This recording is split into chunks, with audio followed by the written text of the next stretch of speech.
State road transport corporation દ્વારા બસના ભાડામાં મોટો ઘટાડો કરવાની જાહેરાત કરવામાં આવી છે। રાજ્યમાં બનેલા નવા એક્સપ્રેસ હાઈવે અને અંતર ઘટવાના કારણે હવે મુસાફરોને સીધો આર્થિક લાભ મળશે અને બસની ટિકિટ સસ્તી થશે। નવા રૂટ ઓપરેટ થવાથી ખાસ કરીને અમદાવાદ ભાવનગર અને નહેરુનગર સુરત રૂટના મુસાફરોને મોટો ફાયદો થશે। અમદાવાદથી ભાવનગર વચ્ચે જૂના રૂટનું ભાડું જે 351 રૂપિયા હતું તે હવે નવા હાઈવે પર ઘટીને 337 રૂપિયા થઈ ગયું છે, જ્યારે નહેરુનગરથી સુરત વચ્ચેના ભાડામાં 61 રૂપિયાનો ઘટાડો થયો। આ રૂટ પર જૂનું ભાડું હતું 748 રૂપિયા, જે ઘટીને 687 રૂપિયા થઈ જશે। નવા એક્સપ્રેસ રૂટ શરૂ થતા મુસાફરોનો સમય અને નાણાં બંને બચશે।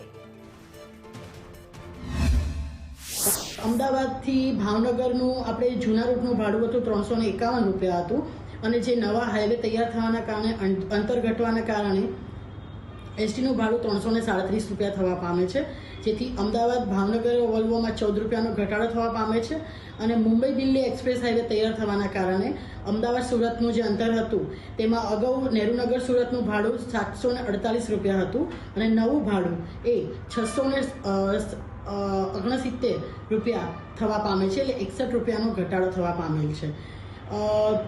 અમદાવાદ સુરતમાં દૈનિક 12,000થી વધુ મુસાફરોને આ બાબતનો લાભ મળવાની શક્યતાઓ છે।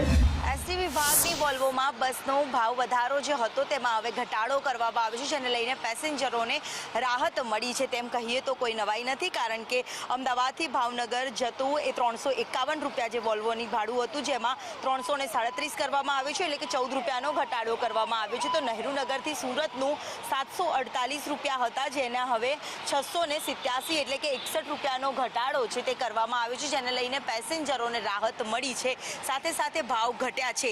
એટલે કે હવે તમામ જે ટ્રાવેલિંગમાં લોકો ભેગા થઈને જાય અને પોતાની પર્સનલ વ્હીકલનો ઓછો ઉપયોગ કરે તેવા આશય સાથે સરકારે અપીલ કરી છે, જ્યારે સરકાર દ્વારા હવે ભાડું ઘટાડવામાં આવ્યું છે તેને લઈને પેસેન્જરોને પણ રાહત મળી છે। કેમેરામેન પુખરાજ શર્મા સાથે દિવ્યા ચૌહાણ, સંદેશ ન્યૂઝ।